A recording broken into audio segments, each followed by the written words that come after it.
পৃষ্ঠা 101 কন্টিনিউড। বেদান্তের শিক্ষাগত প্রভাব। শিক্ষার যে সমস্ত ক্ষেত্রে বেদান্ত দর্শনের প্রাসঙ্গিকতা বা শিক্ষাগত প্রভাব লক্ষ্য করা যায় সেগুলি হলো: 1.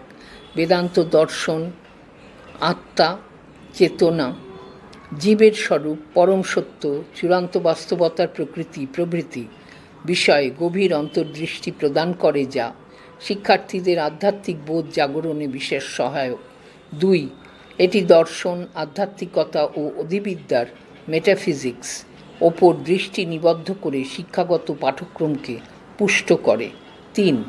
বেদান্ত দর্শন একতা এবং আন্তঃসংযোগের উপর দৃষ্টি নিবদ্ধ করে শিক্ষামূলক প্রোগ্রাম বা কর্মসূচিগুলোকে অনুপ্রাণিত করে থাকে। ফলস্বরূপ বিভিন্ন সংস্কৃতি, বিশ্বাস এবং দৃষ্টিকোণ জুড়ে সম্প্রীতি, অন্তর্ভুক্তি এবং বোঝাপড়ার দৃষ্টিভঙ্গি প্রচার করা হয়। 4. বেদান্তের মাধ্যমে যে সকল বিষয়ের উপর জোর দেওয়া হয় সেগুলি হলো আত্মোপলব্ধি, অভ্যন্তরীণ রূপান্তর এবং উচ্চতর সত্যের সাধনা।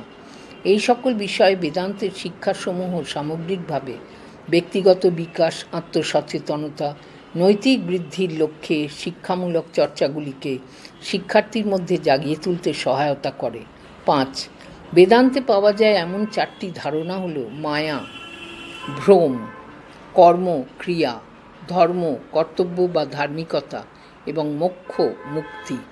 এই দার্শনিক ধারণাসমূহ শিক্ষা প্রতিষ্ঠানের মধ্যে শিক্ষার্থীদের নৈতিক শিক্ষা ও চারিত্রিক বিকাশের সহায়ক হয়। বৌদ্ধ দর্শন। ভারতীয় দর্শনের ইতিহাস পর্যালোচনা করলে দেখা যায়, বেদ ভিত্তিক উপনিষদ চিন্তাধারার বিরোধিতা করেছে যে সমস্ত নাস্তিক দার্শনিক সম্প্রদায়। তাদের মধ্যে অন্যতম হল বৌদ্ধ দর্শন। বৌদ্ধ দর্শনকে অনেকে বৌদ্ধ ধর্ম নামেও অভিহিত করেন। বৌদ্ধ দর্শনের মুখ্য প্রবক্তা হলেন গৌতম বুদ্ধ। তিনি খ্রিস্টপূর্ব 6ষ্ঠ শতাব্দীর শেষার্ধে হিমালয়ের পাদদেশে কপিলাবস্তু নামক নগরে শাক্য বংশের এক অভিজাত পরিবারে জন্মগ্রহণ করেন। প্রথম জীবনে তার নাম ছিল সিদ্ধার্থ।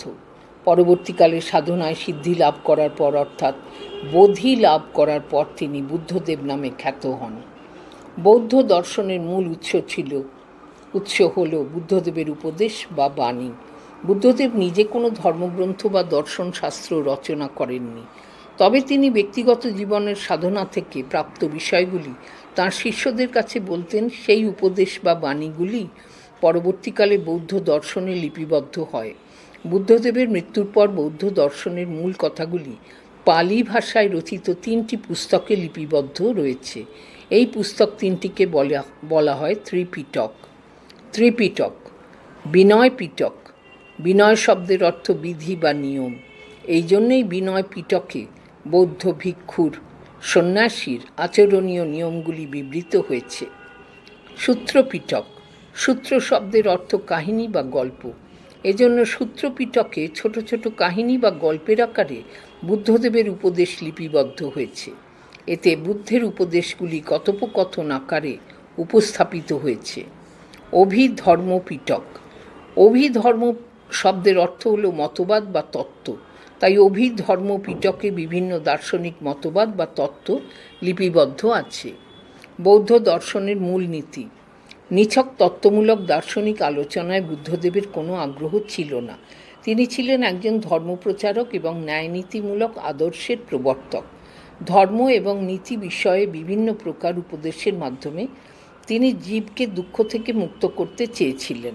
তার উপদেশাবলী ছিল একদিকে যেমন উপলব্ধির বিষয়, অন্যদিকে দারুণভাবে যুক্তিনিষ্ঠ। তার উপদেশাবলীর এই যুক্তিনিষ্ঠ দিকই কতকগুলি দার্শনিক তত্ত্বকে উপলব্ধি করেছে। এগুলির মধ্যে অন্যতম হল: 1. আর্যসত্য চতুষ্টয় বা 4টি আর্যসত্য। 2. নির্বাণ। 3. প্রতীত্য সমুৎপাদবাদ তত্ত্ব। 4. কর্মবাদ। 5. ক্ষণিকবাদ এবং 6. নৈরাত্ম্যবাদ। আর্যসত্য চতুষ্টয় বা 4টি আর্যসত্য। দুঃখ মানুষের চিরন্তন সঙ্গী হলেও দুঃখ থেকে মুক্তির পথ বিষয়ে আধ্যাত্মিক অভিজ্ঞতায় বুদ্ধদেবকে 4টি আর্য সত্যের জন্ম দিয়েছে। এই 4টি আর্য সত্য হল: 1. দুঃখ সত্য, অর্থাৎ জীবনে দুঃখ আছে। 2. দুঃখ সমুদায় সত্য, অর্থাৎ দুঃখের কারণ আছে। 3. দুঃখ নিরোধ সত্য, অর্থাৎ দুঃখের নিবৃত্তি আছে। এবং 4. দুঃখ নিরোধ মার্গ সত্য, অর্থাৎ দুঃখ থেকে নিষ্কৃতির উপায় বা পথ আছে। অষ্টাঙ্গিক মার্গ: জগতে দুঃখ যেমন আছে তেমনি দুঃখ নিবৃত্তির উপায় বা পথও আছে। বুদ্ধদেব প্রদর্শিত দুঃখ নিবৃত্তির 8টি পথকে বৌদ্ধ দর্শনে অষ্টাঙ্গিক মার্গ রূপে অভিহিত করা হয়। এই অষ্টাঙ্গিক মার্গ হল: 1. সম্যক দৃষ্টি, 2. সম্যক সংকল্প, 3. সম্যক বাক, 4. সম্যক কর্মান্ত, 5. সম্যক আজীব, 6. সম্যক ব্যায়াম, 7. সম্যক স্মৃতি, 8. সম্যক সমাধি। পৃষ্ঠা 102।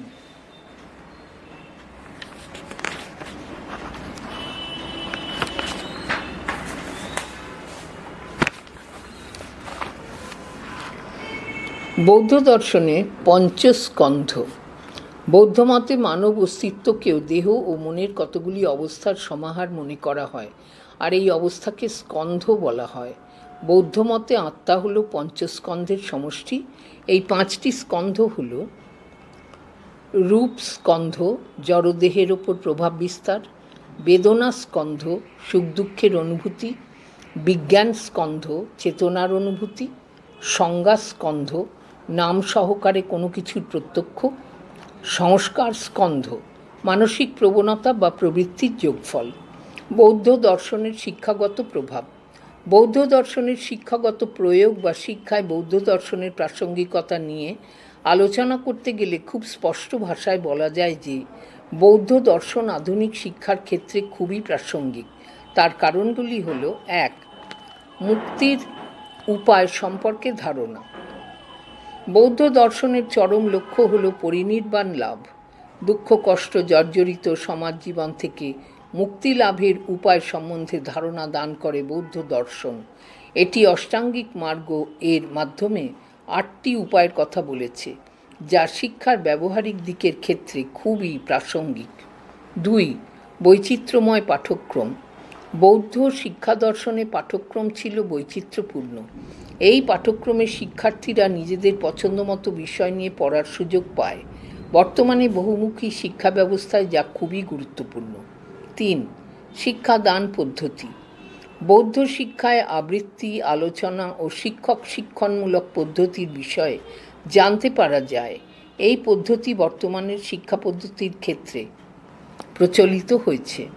ইসলামী দর্শন। ইসলামকে বিভিন্ন মানুষ বিভিন্নভাবে ব্যাখ্যা করেছেন। কারোর মতে ইসলাম হল কোট একটি জীবন প্রণালী আনকোট। কারোর মতে ইসলামের অর্থ কোট শান্তি আনকোট। আবার অনেকের অভিমত হলো ইসলাম হলো কোট একটি সভ্যতা আনকোট। এখানে ইসলামকে যেহেতু দর্শন হিসেবে দেখার কথা বলা হয়েছে, তাই আমরা ইসলামী দর্শন বিষয়ে আলোকপাত করব। দর্শন অনুযায়ী ইসলাম হলো ঈশ্বরের কাছে বা ঈশ্বরের প্রতি নিজেকে সমর্পণ করা। ইসলামী দর্শনের মূলনীতি। 1. ইসলামী দর্শনের মূলনীতি হলো সত্যের প্রতি নিজেকে সমর্পণ করা। এখানে সত্যের কাছে সমর্পণ এবং ঈশ্বরের প্রতি সমর্পণ একই অর্থে ব্যবহৃত হয়েছে। 2. ইসলামী দর্শন অনুযায়ী ঈশ্বরের অস্তিত্বে বিশ্বাসী হওয়ার অর্থ ঈশ্বরবাদিতা বা থিইজম, THEISM। ইসলাম দর্শন অনুযায়ী মনে করা হয় যে ঈশ্বর বা আল্লাহ হলেন সর্বশক্তিমান, অতীন্দ্রিয়, রহস্যময় এক পরম সত্তা। প্রচলিত ধারণানুযায়ী ঈশ্বর মানুষের ধরাছোঁয়ার বাইরের অনেক দূরের এক ভাবনা। 3. ভারতবর্ষে ইসলামী দর্শনের পথপ্রদর্শক হলেন স্যার মোহাম্মদ ইকবাল। ইসলাম দর্শন একেশ্বরবাদিতায় বিশ্বাসী। এই দার্শনিক মতাদর্শ অনুযায়ী ঈশ্বর এক, পরম ও চরম সত্তা, সর্বজ্ঞ, সর্বব্যাপী, বিশ্ব সৃষ্টিকর্তা। ইসলামী দর্শনের শিক্ষাগত প্রভাব। 1. ইসলামী দর্শন অনুযায়ী শিক্ষার লক্ষ্য হলো এমন এক ধরনের উন্নত মানুষ তৈরি করা, যা মানুষ নিজের সঙ্গে বিশ্ব আত্মার মিলন অনুভব করবে। এর জন্য স্ত্রী পুরুষ নির্বিশেষে সকলকে শিক্ষার আঙিনায় আনতে হবে এবং সঠিক এবং যথাযথ শিক্ষা প্রদান করতে হবে। 2. ইসলামী মতাদর্শ অনুযায়ী তৎকালীন শিক্ষা ব্যবস্থায় 3 ধরনের পাঠ্যক্রম অনুসরণ করে পাঠ দানের ব্যবস্থা ছিল: ধর্মতত্ত্ব সম্বন্ধীয় জ্ঞান, ইলাহি, গণিত, জ্যোতির্বিজ্ঞান, সঙ্গীত, চিকিৎসাশাস্ত্র সম্বন্ধীয় জ্ঞান, রিয়াজি এবং প্রকৃতি বিজ্ঞান সম্পর্কে জ্ঞান তাবিকি। 3. ইসলাম দর্শনানুযায়ী ইসলামী যুগে প্রাথমিক শিক্ষা দেওয়া হতো মক্তবে, আর মাধ্যমিক ও উচ্চশিক্ষা দানের জন্য মাদ্রাসা নামক প্রতিষ্ঠান ব্যবহার করা হতো। এই ব্যবস্থা বর্তমানেও কিছু ক্ষেত্রে প্রচলিত আছে। অধিবিদ্যা, জ্ঞানতত্ত্ব ও তত্ত্ববিজ্ঞান। অধিবিদ্যা অর্থ: 1. পদার্থবিদ্যার পরের বিদ্যা। 2. নতুন বা অসাধারণ চেহারা। দর্শনের একটি শাখা: 1. বিশ্বের অস্তিত্ব।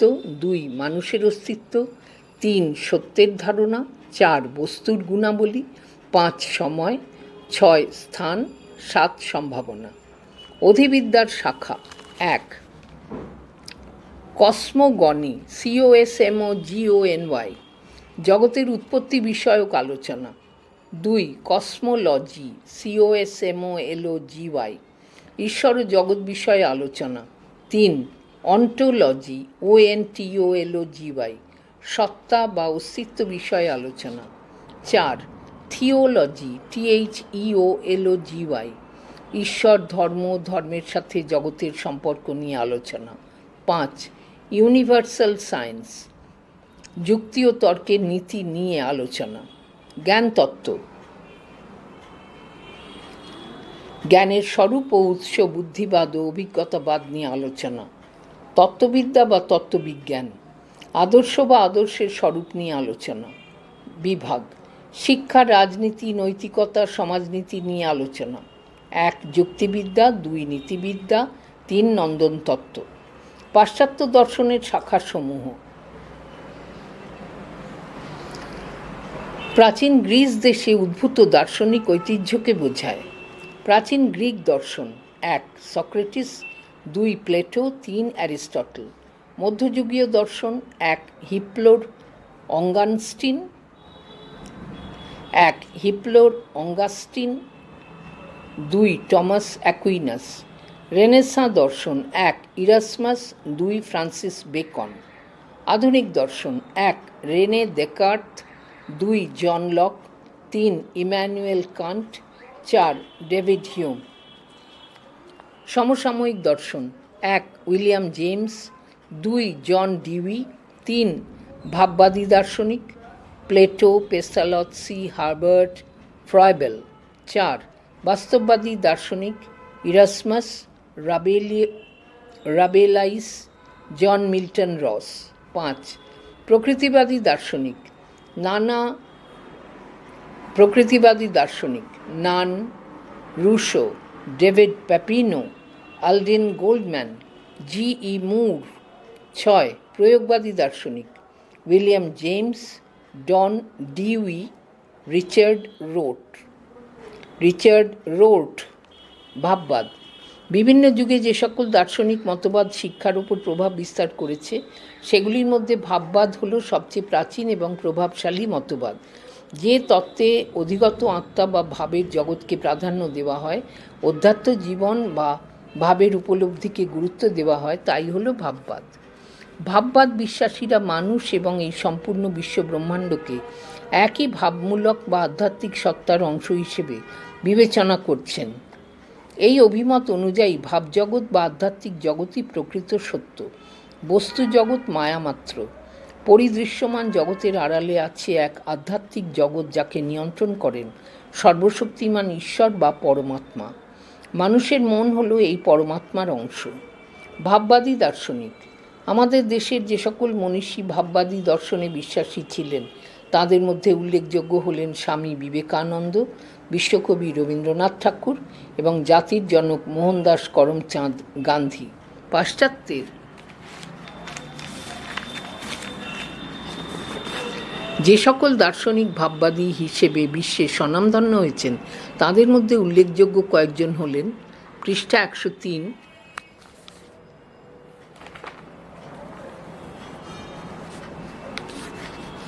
Socrates, Plato, Berkeley, Fichte, Hegel, Kant, Schelling, Bergson, Gentile প্রমুখ। আর যে সকল দার্শনিক শিক্ষাক্ষেত্রে তাদের তত্ত্ব প্রয়োগ করেছেন তাদের মধ্যে উল্লেখযোগ্য হলেন প্লেটো, পেস্তালৎসি, হার্বার্ট, ফ্রয়েবেল প্রমুখ। ভাববাদের মূলনীতি। ভাববাদী দার্শনিকগণ আধ্যাত্মিক সত্তায় বিশ্বাসী। ভাববাদের মূলনীতিগুলি হল: 1. ভাববাদ অধিগত আত্মা বা ভাবের জগৎকে প্রাধান্য দেয়। এই দর্শন অধ্যাত্ম জীবন বা ভাবের উপলব্ধিকে বিশেষভাবে স্বীকৃতি প্রদান করেছে। এই দর্শন আধ্যাত্মিক সত্তায় বিশ্বাসী, তাই এটি অধ্যাত্মবাদী দর্শন। 2. ভাববাদের মূল লক্ষ্য হল মুক্তি লাভ বা মোক্ষ লাভ। 3. ভাববাদীরা সমগ্র বিশ্বব্রহ্মাণ্ডকে একই ভাবমূলক আধ্যাত্মিক সত্তার অংশ হিসেবে বিশ্বাস করেছেন। এই মতানুসারে ভাবজগৎ বা আধ্যাত্মিক জগৎই প্রকৃত সত্য। পার্থিব জগৎ তথা বস্তু জগৎ মায়া মাত্র। ভাববাদের শিক্ষাগত প্রভাব। ভাববাদ অনুযায়ী অধিগত আত্মা বা ভাবের জগৎকে প্রাধান্য দেওয়া হয় এবং অধ্যাত্ম জীবন বা ভাবের উপলব্ধিকে গুরুত্ব দেওয়া হয়। 1. সর্বশক্তিমান ঈশ্বর বা পরমাত্মাকে উপলব্ধি করাই হচ্ছে মানব জীবনের লক্ষ্য, আর ব্যক্তির সর্বোত্তম বিকাশই হল আমাদের জীবনের অন্যতম লক্ষ্য। জ্ঞান ও মানব জীবনের বিভিন্ন মূল্যবোধ হল সর্বজনীন ও শাশ্বত সুবিশেষণ এবং আধ্যাত্মিক চেতনার মাধ্যমেই তা লাভ করা যায়। 2. শিক্ষার লক্ষ্য হবে মানুষের মধ্যে যে পূর্ণতা আগে থেকেই বর্তমান তার পরিপূর্ণ বিকাশ সাধন। মানুষের মধ্যে দুটি সত্তা থাকে, একটি মৌলিক সত্তা ও অন্যটি আধ্যাত্মিক সত্তা। শিক্ষার লক্ষ্য হবে মৌলিক সত্তাকে আধ্যাত্মিক সত্তায় রূপান্তরিত করা। 3. ভাববাদে বর্তমান অবস্থার শিক্ষার্থীর চাহিদা, রুচি, সামর্থ্য এগুলির স্থান নেই, তাই পাঠ্যক্রমে প্রাচীন ভাষা, শিল্প, সাহিত্য, ইতিহাস, গণিত প্রভৃতি বিষয়কে স্থান দেওয়া হয়। এছাড়া শিক্ষার্থীর নৈতিক ও নান্দনিক বিকাশের জন্য পাঠ্যক্রমে কবিতা, নীতিশাস্ত্র ও ধর্মশাস্ত্র পাঠকে অন্তর্ভুক্ত করার কথা বলা হয়। বাস্তববাদ। জীবন ও জগতের বিভিন্ন বাস্তব দিক নিয়ে যে দর্শন গড়ে ওঠে তাকেই সাধারণভাবে বাস্তববাদ বলে। এটি মূলত বস্তুগত বাস্তবতাকে ভিত্তি করেই গড়ে উঠেছে। দার্শনিক রস ROSS বাস্তববাদ নিয়ে আলোচনা করতে গিয়ে বলেছেন, মানব প্রত্যক্ষণের অনুসারী প্রতিটি সামগ্রীর পেছনে একটি বাস্তব জগতের অস্তিত্ব রয়েছে। বাস্তববাদ হলো একটি দার্শনিক এবং সাহিত্যধর্মী ধারণা। এটি মানব জীবনের অভিজ্ঞতা ও জীবনের বাস্তবতা নিয়ে আলোচনা করে। বাস্তববাদের মূলনীতি। বাস্তববাদের মূল নীতিগুলো হলো: 1. বাস্তববাদী দর্শনে বিশ্বাসীরা কেবল বাহ্যিক জগতের বাস্তবতাকেই স্বীকার করেন। তাঁদের মতে এই জগতের বাইরে আর কিছু নেই। সেই কারণে বাস্তববাদী দর্শন বিষয়গত আদর্শবাদের বিরোধী একটি মতবাদ। তাঁদের কাছে বাস্তব জগৎই একমাত্র সত্য। 2. বাস্তববাদ অনুযায়ী ব্যক্তি কোনো বস্তুর সংস্পর্শে এলে তার মধ্যে সংবেদন ঘটে। বাস্তবতা ইন্দ্রিয়ের মাধ্যমেই অনুভূত হয়। এই কারণে বাস্তববাদীরা প্রকৃতিবাদের ন্যায় শিক্ষার্থীর ইন্দ্রিয় প্রশিক্ষণ, বিজ্ঞানের অধ্যয়ন, বৈচিত্র্যপূর্ণ পাঠ্যক্রম, আগ্রহ অনুযায়ী শিক্ষা প্রদান ইত্যাদির উপর জোর দেয়। 3. বাস্তববাদী দর্শনের শিক্ষার পদ্ধতিকে আকর্ষণীয় করে তোলা এবং মনোবৈজ্ঞানিক নীতির উপর ভিত্তি করে পাঠ পরিচালনার উপর গুরুত্ব আরোপ করা হয়। বাস্তববাদের শিক্ষাগত প্রভাব। শিক্ষাক্ষেত্রে যেসব দার্শনিক মতবাদ বিভিন্ন যুগে প্রাধান্য লাভ করেছে সেগুলির মধ্যে একটি গুরুত্বপূর্ণ মতবাদ হল বাস্তববাদ বা রিয়ালিজম, REALISM। এই অভিমত অনুযায়ী বাস্তববাদ হল একটি উদ্দেশ্যমূলক বাস্তবতার অস্তিত্ব। এটি ভৌত বস্তু বা ঘটনা হতে পারে। বাস্তববাদীদের দাবি যে সকল সামগ্রী বা বস্তুর, যেমন গাছপালা, চেয়ার, টেবিল ইত্যাদি অস্তিত্ব মানুষের চেতনার থেকে স্বাধীন, সেগুলির বাস্তবতা আছে। বাস্তববাদীরা কল্পনার পরিবর্তে সরাসরি দেখা বা বিজ্ঞানসম্মত ও যৌক্তিক অনুসন্ধানের ওপর সৃষ্টি আরোপ করেন। 1. বাস্তববাদ প্রাকৃতিক পরিবেশ ও বস্তু জগৎকে বোঝার ক্ষেত্রে নির্ভরযোগ্য উপায় হিসেবে বিজ্ঞানসম্মত পদ্ধতির প্রয়োগ এবং যুক্তিপূর্ণ অনুসন্ধানকে সমর্থন করে। এই সমর্থিত বিষয়টি শিক্ষা ব্যবস্থার যে কোনো প্রকার সিদ্ধান্ত গ্রহণের ক্ষেত্রে দরকার। 2. বাস্তববাদের ক্ষেত্রে 3টি ভিন্ন বিভাগের সন্ধান পাওয়া যায়। এই বিভাগগুলি শিক্ষার ক্ষেত্রে বিশেষভাবে উপযোগী হয়। এগুলি হল মানবিক বাস্তববাদ, সামাজিক বাস্তববাদ এবং সংবেদনগত বাস্তববাদ। পঠন পাঠনের ক্ষেত্রে ব্যক্তির চাহিদা, পছন্দ অপছন্দের গুরুত্ব অপরিসীম। বিদ্যালয় একটি সমাজের ক্ষুদ্র সংস্করণ। সমাজকে বাদ দিয়ে অর্থাৎ বিদ্যালয়ের অন্যান্য শিক্ষার্থী, শিক্ষক শিক্ষিকা, অভিভাবক অভিভাবিকা ইত্যাদিকে বাদ দিয়ে বিদ্যালয় জীবন অসম্ভব। আবার শিক্ষণের ক্ষেত্রে পরীক্ষা নিরীক্ষা, পর্যবেক্ষণ, সঠিক সিদ্ধান্ত গ্রহণের ধারণা ও ইন্দ্রিয়গ্রাহ্য বিষয় বাস্তববাদে রয়েছে, যা আধুনিক শিক্ষা ব্যবস্থায় অপরিহার্য। 3. কেবল তত্ত্বগত জ্ঞান পরিবেশন নয়, শিক্ষণের ক্ষেত্রে সংবেদন, প্রত্যক্ষণ, পর্যবেক্ষণ, বিশ্লেষণ, সিদ্ধান্ত গ্রহণ ইত্যাদির ভূমিকা অপরিসীম। তাই এই শিক্ষা দর্শনের লক্ষ্য বস্তুজগতের জ্ঞানসম্পন্ন বিশেষজ্ঞ তৈরি করা এবং সার্বিক বিকাশের মাধ্যমে একজন সার্থক ও আদর্শবান মানুষ গড়ে তোলা। প্রকৃতিবাদ হলো সেই তত্ত্ব যা প্রকৃতিকে ঈশ্বর থেকে বিচ্ছিন্ন করে দেখে, আত্মাকে বস্তুর অধীন বলে মনে করে এবং প্রকৃতির অপরিবর্তনীয় নিয়মনীতিকে পরম সত্য হিসেবে বিবেচনা করে। মানব জীবন সঠিক অর্থে প্রকৃতির একটি অংশ মাত্র। প্রকৃতি একটি স্বয়ং সম্পূর্ণ সত্তা। এর নিজস্ব বস্তু বা পদার্থ, শক্তি বা নিয়মাবলী রয়েছে। প্রকৃতিবাদ মানব জীবনের সব ধরনের অভিজ্ঞতাকে তার আপন নিয়মাবলীর প্রেক্ষিতেই বিশ্লেষণ করে। প্রকৃতিবাদ শিক্ষাকে নানা দিক থেকে প্রভাবিত করেছে। শিক্ষা ব্যবস্থা যখন কঠোর নিয়মনীতি ও শৃঙ্খলার মধ্যে আবদ্ধ হয়ে পড়েছিল, তখনই প্রকৃতিবাদ মুক্তির পথ নির্দেশ করে শিক্ষা ব্যবস্থাকে শৃঙ্খলামুক্ত করার জন্য আবির্ভূত হয়েছিল। শিক্ষাক্ষেত্রে প্রকৃতিবাদের গুরুত্বপূর্ণ অবদান হল এই মতবাদের প্রভাবেই শিশুকে শিক্ষার কেন্দ্রস্থলে স্থাপন করা সম্ভব হয়েছে। এই অভিমত অনুযায়ী শিক্ষা কোনো প্রথাগত প্রশিক্ষণ ব্যবস্থা নয়। শিক্ষা হলো শিশুর স্বাভাবিক জীবন প্রক্রিয়া। প্রকৃতিবাদ শিক্ষার জগতে যেসব নীতির প্রবর্তন করেছে সেগুলি হলো: শিশুকে প্রকৃতির রাজ্যে নিয়ে চলো, প্রকৃতিকে সঠিকভাবে অনুসরণ করো। প্রবৃত্তি হলো শিক্ষার ভিত্তি। ইন্দ্রিয়গুলি হলো জ্ঞানরাজ্যের প্রধান ফটক, ইনস্টিংক্টস। তাই শিশুকে আরও বেশি স্বাচ্ছন্দ্য ও স্বাধীনতা দেওয়া প্রয়োজন। প্রকৃতিবাদের মূল নীতি। প্রকৃতিবাদ হলো সেই তত্ত্ব। প্রকৃতিবাদের মূল নীতি। প্রকৃতিবাদ হলো সেই তত্ত্ব যা প্রকৃতিকে ঈশ্বর থেকে বিচ্ছিন্ন করে দেখে, আত্মাকে বস্তুর অধীন বলে মনে করে এবং প্রকৃতির অপরিবর্তনীয় নিয়মনীতিকে পরম সত্য হিসেবে বিবেচনা করে।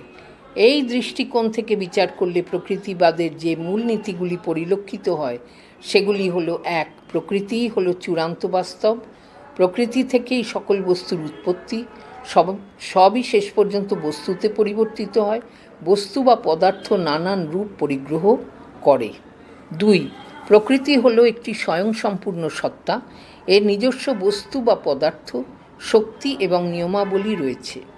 মহাবিশ্ব প্রকৃতির নিয়ম দ্বারা পরিচালিত হয়, যা অপরিবর্তনীয় বিজ্ঞান প্রকৃতির রহস্য প্রকাশ করে। সেই কারণে প্রকৃতিবাদে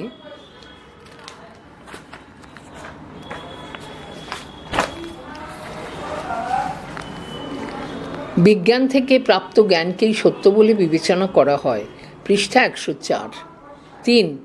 ব্যক্তির সকল প্রকার কার্যকলাপ, যেমন চিন্তাভাবনা, যুক্তি, কল্পনা ইত্যাদি মস্তিষ্কের কাজ।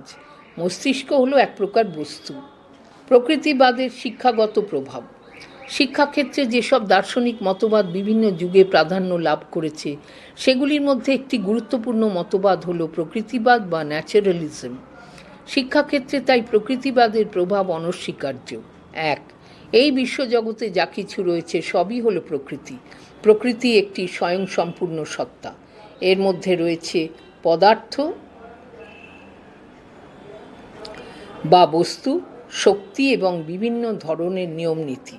প্রকৃতিবাদীদের মতে পদার্থ বা বস্তু হলো সত্য, মন বা আত্মার কোনো অস্তিত্ব নেই।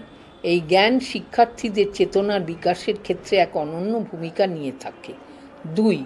শিক্ষাক্ষেত্রে প্রকৃতিবাদের সবথেকে গুরুত্বপূর্ণ অবদান হল এই মতবাদের প্রভাবেই শিশুকে শিক্ষার কেন্দ্রস্থলে স্থাপন করা সম্ভব হয়েছে। প্রকৃতিবাদ অনুযায়ী শিক্ষার লক্ষ্য হল শিক্ষার্থীর আত্মপ্রকাশ, আত্মসংরক্ষণ, অস্তিত্ব রক্ষার সংগ্রাম, প্রকৃতিকে সঠিক পথে পরিচালিত করা, প্রকৃতির সঙ্গে সামঞ্জস্যপূর্ণ শিক্ষা, ব্যক্তিত্বের সার্বিক বিকাশ ইত্যাদি।